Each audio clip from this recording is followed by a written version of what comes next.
Welcome back sa ating channel. Marami ang nagulat sa mga lumalabas na usap-usapan tungkol kay Bangag Jr. Ayon sa isang ulat at social media post, may mga aligasyong ibinabato laban sa kanya. Gayunpaman, mahalagang tandaan na hindi lahat ng kumakalat online ay kumpirmadong totoo. Maraming netizen ang naghihintay ng opisyal na pahayag mula sa mga sangkot. Ang ilan ay naniniwalang dapat munang suriin ang lahat ng ebidensya bago humusga. May mga nagsasabing panahon na upang linawin ang lahat ng issue. Patuloy ang iba't ibang opinyon sa social media tungkol sa usapin. Ang katotohanan ay dapat magaling sa mga pagtitiwalaang impormasyon at opisyal na dokumento. Hindi sapat ang mga haka-haka upang mapatunayan ang anumang aligasyon. Kung may mga bagong detalye, inaasahang ilalabas ito ng mga kinauukulang otoridad o mismong mga sangkot. Mahalagang ang patas na pagtingin sa anumang kontrobersiya. Ang bawat panig ay nararapat ding mabigyan ng pagkakataon magpaliwanag. Maraming tao ang umaasang mabigyan ng malinaw na kasagutan ang publiko. Hanggat wala sa ngayon patuloy ang diskusyon tungkol sa isyu.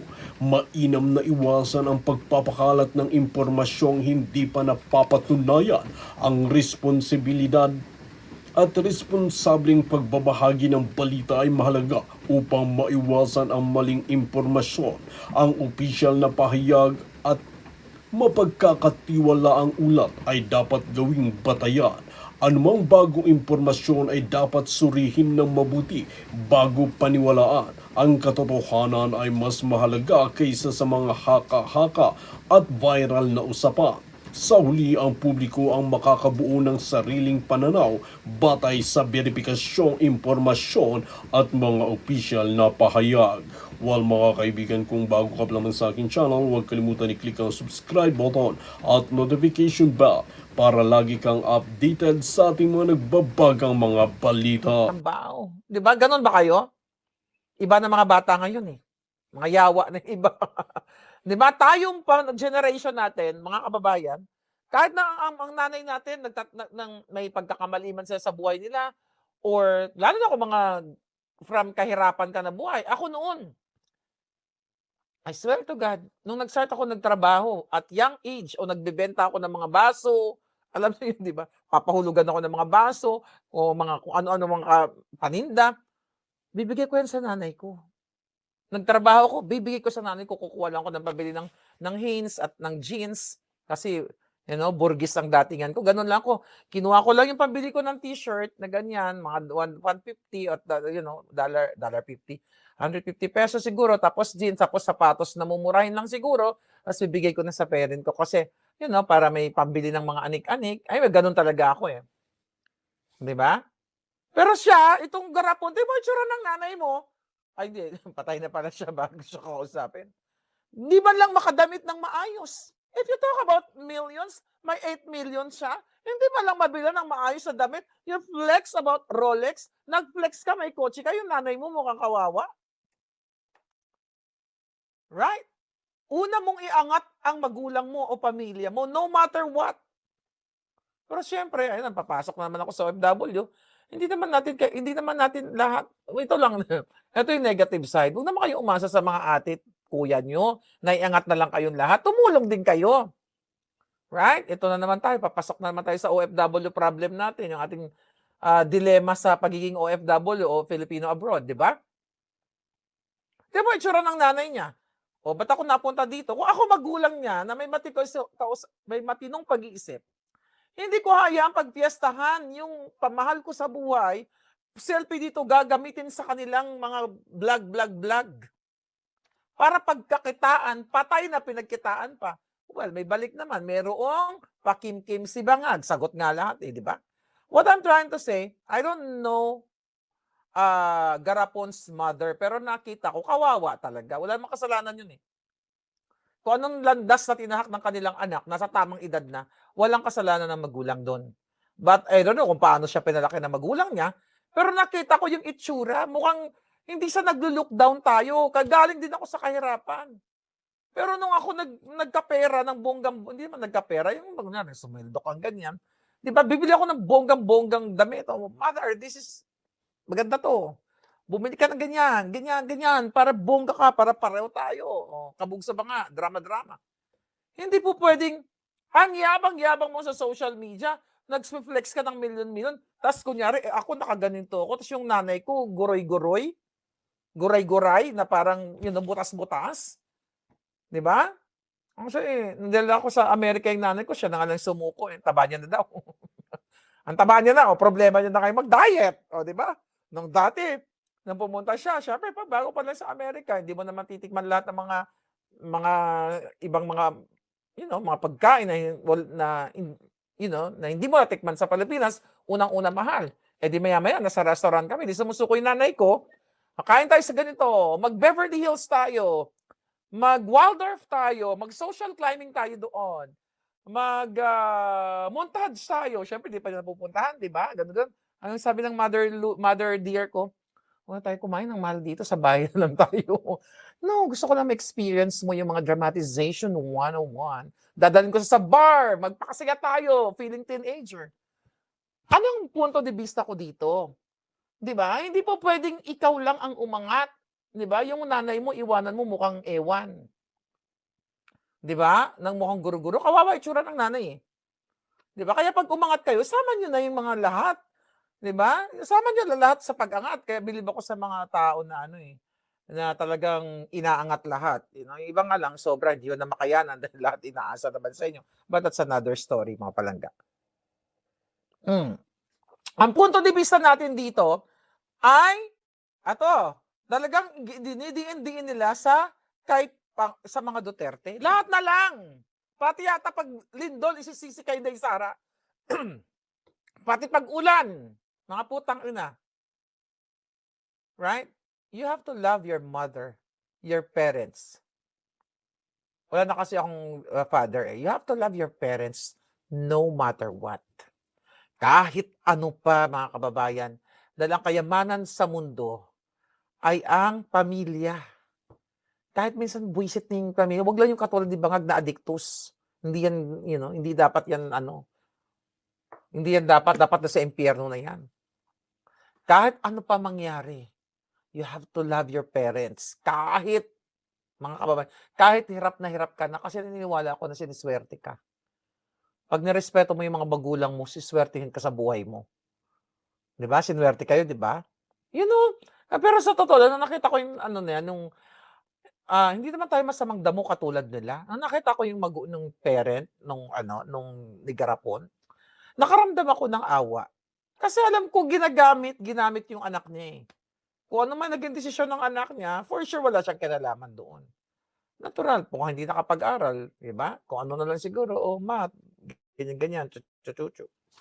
Anyway, ang problema kasi, ang mga putang ina, ang sinasabi, ang mga Duterte. 'Di ba? Yes, Directores, nasa 10 utos ng Diyos ang mahalin ang mga magulang. Correct. Mahalin yung mga magulang nyo. Kahit pag gaano kayo karami ng pera, ano man ang marating nyo sa buhay ninyo, material na bagay, wala yan. We need it, but wala yan. Ako nga, pinagtatapon ko na yung mga material kong bagay. Joke na. No-donate ko na, punyeta. Ang daming kalat sa bahay. Benta mo na yung tigo $1, $2 para walang kalat sa bahay. You know what I mean? Kahit ano pa ang marating mo sa buhay, magkaroon ka ng eroplano, mansyon, and everything, ang tunay na kayamanan ay ang pamilya.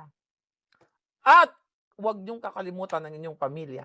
Kahit na makalityan ka, wala man perfect sa mundo, di ba? Family, family, family, family. But, huwag ka magnakaw sa kaba ng bayan para ipakain mo sa pamilya mo. Ibang story yan. Kumpara din sa mga ulaga na mga na to. Troll. Ganon pa man, mga kababayan. What else ang pinag-uusapan natin dito? Ang krimen everyday, kaliwat kanan. Mga minor de edad ang nasa likod ng 7 school threats sa Pangasinan. Alam niyo kung bakit nangyayari ito? Kasi mukhang ginagaya-gaya na ng mga nangyayari dito sa Amerika o sa mga western countries. Sabi ni Grayson, tama nga, si Pacquiao nga ginagawang Barbie yung nanay niya. Yung sariling anak kahit bahay walang ibinigay. Ha, ha, ha. Pero parang binigyan naman na yata. Actually, ako hindi, wala naman akong, let's talk about Manny Pacquiao. 'Di ba? Wala naman akong personal na galit diyan. Ang nabubuwisit lang ako kay Manny, nakikita ko si Manny, mamahal talaga niya yung nanay niya. Yun ang nakakahanga sa kanya. Pero yung anak niya, nakita niyo naman, 'di ba? Pero bumawi naman siya siguro, no? Bumawi na ba siya? Ang ayaw ko lang kay Pacquiao, parang katulad lang sinabi ni Inday, yung kanyang political eksena na papakulong daw niya si Marcos, si Imelda, ganyan-ganyan. Papabalik na daw yung kayamanan. Tapos ngayon, nagkikiskipay yan si Pacquiao kay, kay Lisa, yung mga ganyan-ganyan. Right? Hmm. Totoo yun. Alam niyo, huwag kayong mainggit, no? Huwag kayong mainggit sa mga taong akala nyo ang dami nilang mga material na bagay. Huwag kayong mainggit doon. Kasi kung meron kayong complete family, kahit payak lang, yan ang tunay na kayamanan. But syempre, huwag kayong tumigil. Never say never when it comes to opportunities. Hindi lang pwede magmahalan na lang tayong palangga. Magmahalan na lang tayong bongga-bongga, wala tayong pera. Mahirap din yon. Mabubuang din tayo, di ba? Okay lang yung meron, di ba? So, hindi pa huli ang lahat. 50 ka, 60 ka, 70 ka. Kung ngayon mo lang na-realize, oy, gigising na ako, di ako patamad-tamad. Kailangan maghanap buhay ako, sabi ni Maharlika, magtrabaho ako ng patas. Simulan mo! Huwag mo sasabihin kasi matanda na ako, ganyan-ganyan, nalipasan ako ng panahon. Walang matanda, walang edad-edad kung nagsusumikap ka. Di ba kinuwento ko sa inyo na sa Pilipinas nawalan kami hindi man sa nawalan kami ng trabaho kasi umuwi kami ng Davao, akala namin magbe-business kami. Nakwento ko na to. Tapos, hindi nag-workout. Umuwi ako ng Davao for 6 months. Nag-stay ako doon, di ba, sa Tagum. Okay, to be exact. Okay? Then, magbe-business sana kami. Tapos, bumalik kami ng Maynila. Wala kaming pera. I think 500, 1,000, ganyan-ganyan. So, dahil wala pa kami both work, isa sa amin kailangan magtrabaho or mag-isip ng negosyo. Di ba kinuwento ko sa inyo na nagluluto-luto ako, nagtinda-tinda ang lola ninyo, nas nakaboots akong bonggang-bongga, di ba? Maporma na talaga ako, ma-epal na talaga ako sa porma nung bagets ako. So nagugulat sila kung anong tinitinda ko. Ang tinitinda ko ay ulam at kung ano-anong mga chuba-chuchu. Pero hindi naman, kumbaga yung pagtitinda ko, it's high-end. Okay? Hindi ako magtitinda na paisa-isang kakatok ako, ganyan-ganyan. Hello po, tao po, pwede po ba, may tinda po akong ganito, ganyan-ganyan. No. I'm ahead of the game. Tinatawag ako ng mga office. Hello, my name is Chuchu Chuchu. Sir, ako nga pala si Chuba Chuchu. Actually, nagki-cater ako, ganyan-ganyan. Siyempre, ang catering, parang ang laking business, di ba? Nagluluto po ako ng ganito, ganyan-ganyan. Baka gusto niyo po umorder. Ilan po kayo dyan? Siyempre, tuloy-tuloy yung bibig ko, hindi pa siya makahindi. Hindi, try niyo, masarap po ako magluto, ganyan-ganyan. Sabi niya, siguro mga 8 kami, ganyan-ganyan. Dadalan ko po kayo dyan. Tikman niyo lang muna yung luto ko. Pag hindi niyo nagustuhan, hindi isoli niyo. Pag nakita na nila ako, nilab na nila ako, di ba? Yung mga ganong drama sa buhay, naka-leather boots ako na galing sa ukay-ukay. Nung unang panahon, medyo syempre payat-payatan ako doon, yung boobs ko. No, but seriously speaking, it's not yet too late.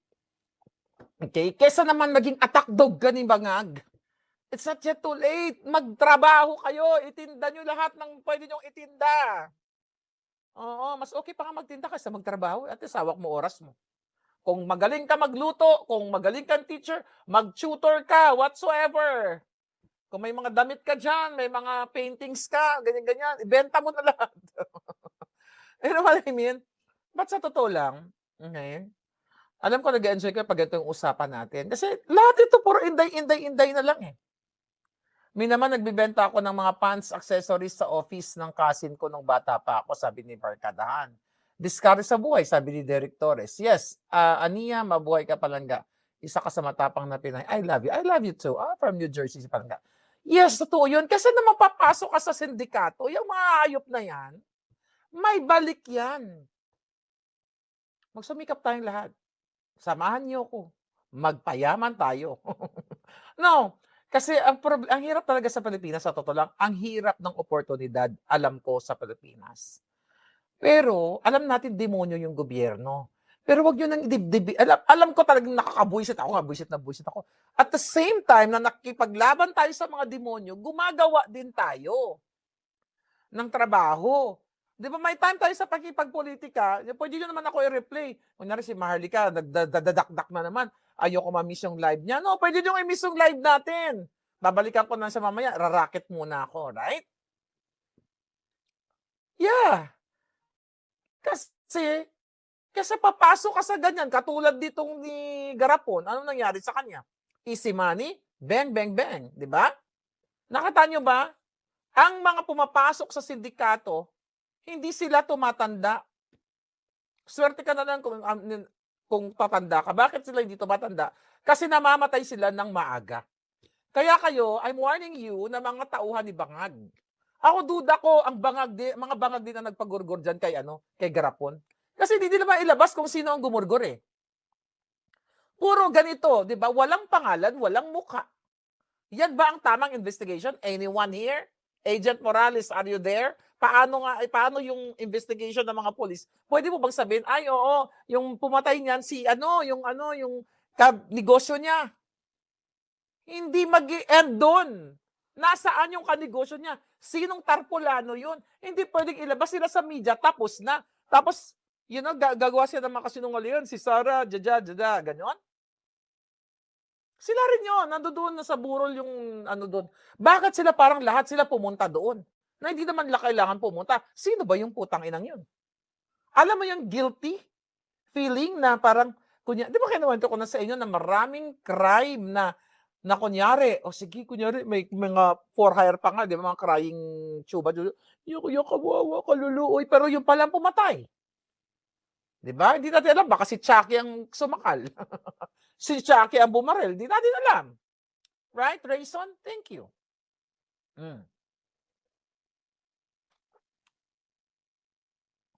Sabi ni Joanne Parto, matanda na ako sa pagluluto, sa 62. Di pa yan, bata pa yan.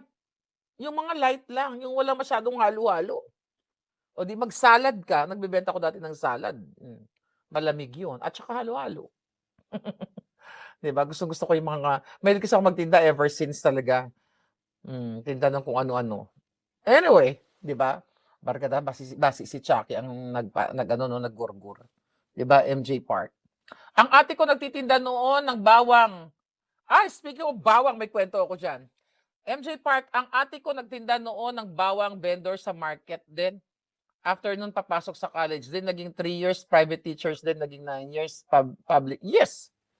Di ba ako doon nag-aaral ako? Punyetang buhay na yun, pero I learned so much. Gigising ako ng alas 4, gagawa ko ng sandwich, gagawa ako ng mga ganito, ganyan. Ibibenta ko sa school, papasok ko ng alas 7, 7 to 1 yata ang pasok ko. 7 to 1, 7 to 2, may duty ako sa fast food, tatakbo na ako, magtatrabaho ako, tapos uwi ako ng bahay. Minsan magpapadedicate pa ako sa breastfeeding. Minsan tumutulo na yung boobs mo. I'll tell you something. I don't know kung nakwento ko na to sa inyo. One day, isang araw, nag-work ako.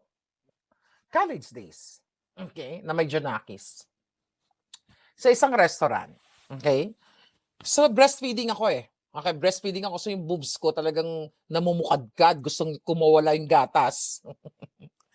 Nakita ko sa uniform ko, yung gatas ko, girl! Sabi ko, oh my God. Siyempre, makikita ng mga customer. So, may bit akong sodang ganyan. Kung na-follow nyo ako, nakwento ko na to dati.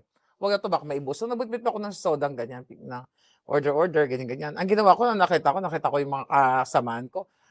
Baka makita yung susobels ko. Binuhusan ko ng Coke yung sarili ko. Sabi ko, ay, nabuhusan ako! O, di ba? Ang sabi sa akin, pumunta ka sa stock room, ay pumunta ka sa quarters room, magbihis ka. O, di ba? Lusot na naman ang bakla. Alam niyo kung bakit? Kasi ang jutang ginina dyan sa Pilipinas, kapag may anak ka, na college ka, akala ikaw na ang pinakamasamang babae sa balat ng lupa. Di ba? Ganun sa atin. Kaya itinago ko ng matagal na may anak ako, apply ako as rep. Di ba? Single ako lagi. Kunyata, 2 na anak ko, single pa rin ako. Tinatago mo yung anak mo kasi hindi ka nila tatanggapin. Gusto nila dalaga. Bakit chuchuk-chakin ka ba doon sa pagiging medrep mo?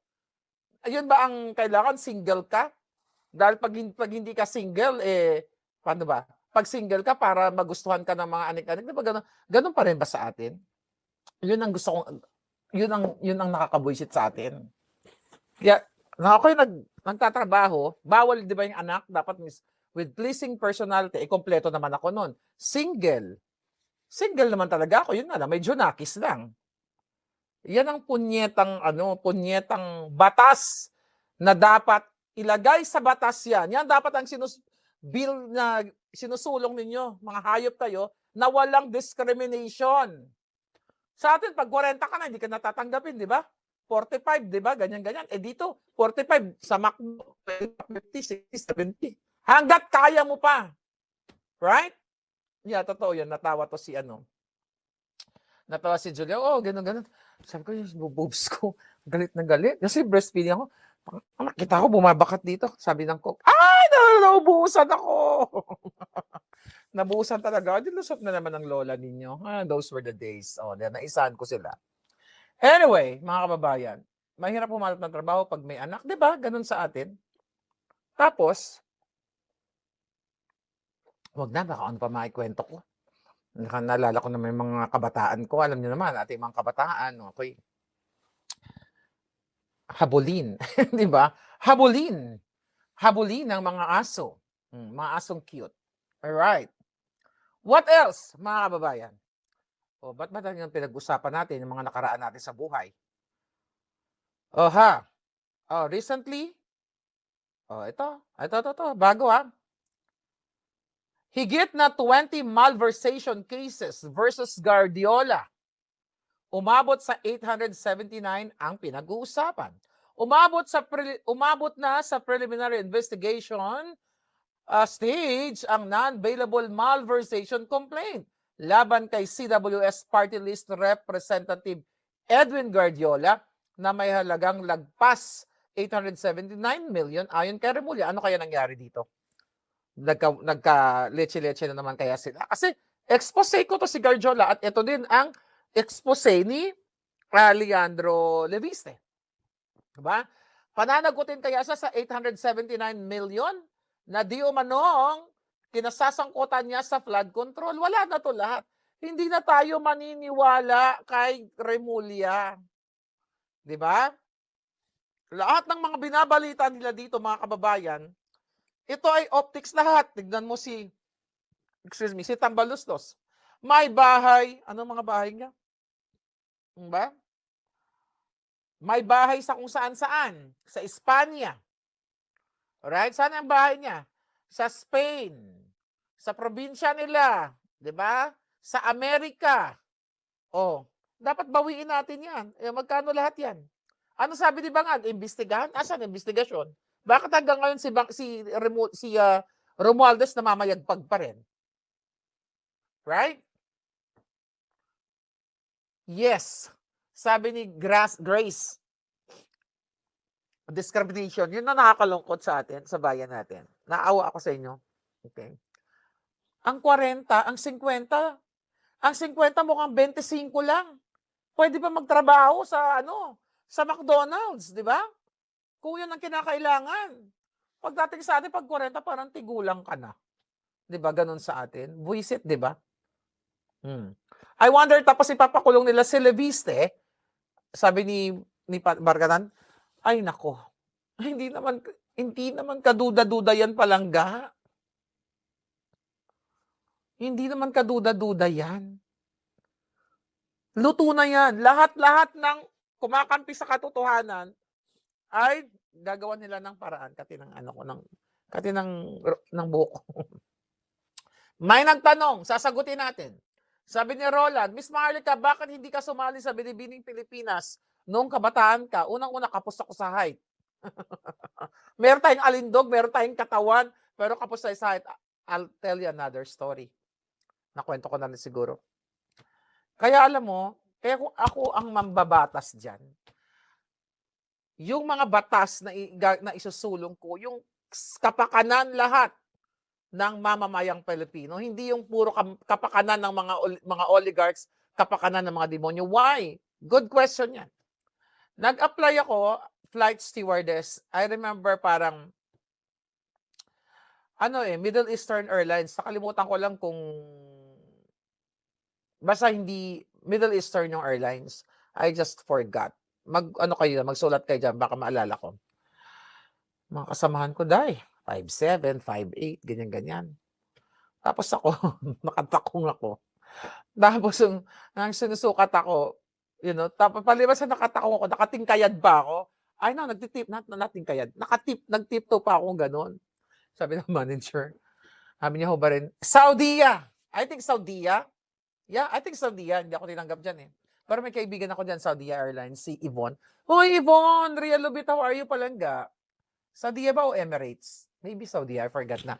So anyway, edi pinatanggal sa akin yung mataas kong sapatos, bagsak ang lola mo. Oh, kasi nga naman, I realized, so nakasakay ako ng eroplano, kaya pala ako hindi tinanggap. Hindi ko abot yung, ano tawag doon, yung head, ano tawag doon sa luggage sa taas? 'Di ba? Hindi ko pala abot yun.